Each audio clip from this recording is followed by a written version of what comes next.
Radhe Radhe, good morning, જય માતાજી મિત્રો। તો આજના નવા બ્લોગમાં તમારું સ્વાગત છે અને બધાને નવા વર્ષના રામ રામ। તો આજે આપણે જઈએ છીએ વરસડા।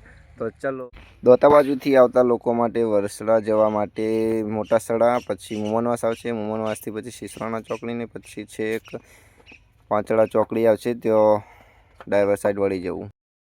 તો જે ખેરાલુ બાજુથી રસ્તો એક આવે છે બરાબર, અને હવે અમે વડગામ પહોંચવા થઈ ગયા છીએ। તો વચ્ચે જો તમે ત્યાં ટ્રાફિક થોડું લાગે છે, આપણે જો વડગામ આ બાજુ વળવાનું કહે છે બરાબર। તો જો સામે બસ આવે છો, આ સામેથી જે રસ્તો અમે જે આવીએ છીએ ખેરાલુ હાઈવે છે, ખેરાલુ પાલનપુર હાઈવે છે બરાબર। તો હવે આપણે જઈએ વડગામ ચોકડી। અહીંયાથી પાલનપુર નજીક જ છે, 15 કિલોમીટર બતાવે છે વડગામથી। જેને કોઈને જવું હોય તો પાલનપુર ત્યાં સીધે રસ્તો હાઈવે છે, અને અહીંયાથી આપણે હવે વળવાનું છે। પહેલાં જે એક મગરવાડા આવે છે, તે જો વીર મહારાજનું મંદિર છે, કોઈ ના ગયા હોય તો પણ જતા આવજો, આપણે કોઈક દિવસ જઈશું। ફાઇનલી આપણે વરસડા ગામમાં આવી ગયા છીએ। બધા વરસડા કહે છે, વરસડા નથી, વરસડા છે બરાબર। તો આપણે આ જગ્યાએ બીજી વખત આવ્યા છીએ ગાઈઝ, અને તમે જુઓ છો કે આપણે પાછળ પરબતભાઈ પણ આવી ગયા। અને ફાઇનલી આ પાર્કિંગ વ્યવસ્થામાં મેં બાઇક મૂકી દીધા બરાબર, ને અહીંયાથી અમે ફેમિલી હંગાત આવ્યા છીએ। તો બે બાઇકો લઈ અને બીજા અમારા કાકુને મગરવાળા છે બરાબર। તો આપણે હવે જઈએ, તમે જોઈ શકો છો લારીઓ પણ લગાવેલી છે, અને સામે કેવો માહોલ છે। ચલો તો આપણે જુઓ જઈએ હવે।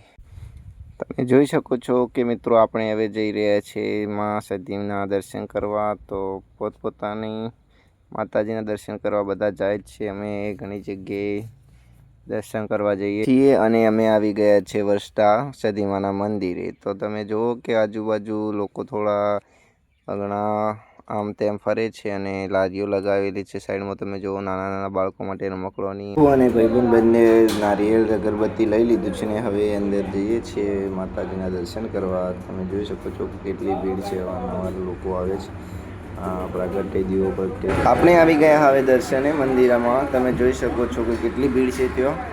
તો આપણે બેલ વગાડીને પછી લાગીને આગળ હવે તમને જો કે આજુબાજુ કેટલો માહોલ એવો છે, અને શું છે આજુબાજુ તમને બતાવીએ। ચલો ફાઇનલી આપણે દર્શન કરી લીધા છે, અને તમે જોઈ શકો છો ચારેકોર ધજાઓમાં સદીની લહેરાઈ રહી છે।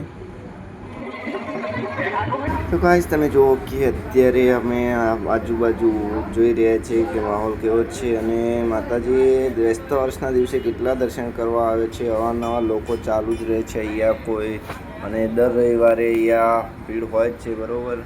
અને તમે જોઈ શકો છો કે પૂજારી બાપા છે તે પૂજા કરે છે, તેમને અમને પ્રસાદ પણ આપી હતી। તમે મિત્રો તમે જુઓ કે આપણે મા સદીના દર્શન કરી અંદર છબી ઉપર હાર પણ ચડાવેલો છે, ત્યાં પૂજારી બાપા ઊભા છે। અને તો ગાઈસ તમે જુઓ કે એક દાદીમાને માતાજી રમવા આવે છે, તો તે જોઈ શકો છો કે એક બેન એમને પકડી પણ રહ્યા છે, અને સામે જુઓ કે આરતી લખેલી છે આખા બોર્ડમાં, અને ચોલ્લો કરવા માટે દર્પણ પણ મૂકેલું છે બરાબર। અને તો અહીંયા કાચલી એટલે કે નારિયેળ વધેરવાનું, એક કાચલી અહીંયા અને એક કાચલી હોય ધૂપમાં મૂકવાની છે, ને બીજા આખા નારિયેળ તો મૂકી શકો છો તમે। જોઈ શકો છો કે મંદિરની બહાર જ એક મસ્ત વડલાનો છોડ છે, મસ્ત તમે બેસી શકો એવો છો। તમે પણ આવજો એક દિવસ, અમે આવ્યા છે, તમે પણ આવો માં સદીના દર્શન કરો। અને સાઈડમાં તમે જોઈ શકો છો કે અહીંયા પાણી પીવાના નળ પણ આપેલા છે, અને શેડ એટલો મસ્ત બનાવ્યો છે કે વરસાદનો કોઈ પલળના ત્યાં બેસી શકે। તો ફાઇનલી દર્શન થઈ ગયા છે, ને હવે અમે નીકળીએ છીએ બરાબર, બીજી જગ્યાએ જવાનું છે। તો તમે જોઈ શકો છો કે બહાર નજારો કેવો છો, મેળાનો માહોલ છે બરાબર। તમે જોઈ નાના છોકરાઓ માટે બસ આજુબાજુનો માહોલ જુઓ તમે, અને સાઈડમાં તમે જુઓ તો એક ઊંટા ઉપર ધજાઓ છે બહાર સુધી રસ્તા પર લગાવેલી છે, અને એમાં જ તમે જુઓ કે માહોલ બહારથી માતાજીનો જે મંદિર કહેવાય, મંદિર તો નાનું જ છે પણ ભક્તિ બહુ છે બધાની, એટલે બહુ લોકો આવે છે બરાબર। જે માં સદી હું તો આવી ગયો, પણ તમે ક્યારે આવો છો માં સદીના દર્શન કરવા? પોતાની જે માતાજી હોય એમને દર્શન કરવા બેસતા વર્ષના મજા જ આવે, ખૂબ અલગ જ બરાબર। તો ફાઇનલી દર્શન કરીને હવે નીકળી જઈએ છીએ। બાય બાય વરસડા, હવે મળીએ નવા બ્લોગમાં, ત્યાં સુધી પૂર્ણ વિરામ।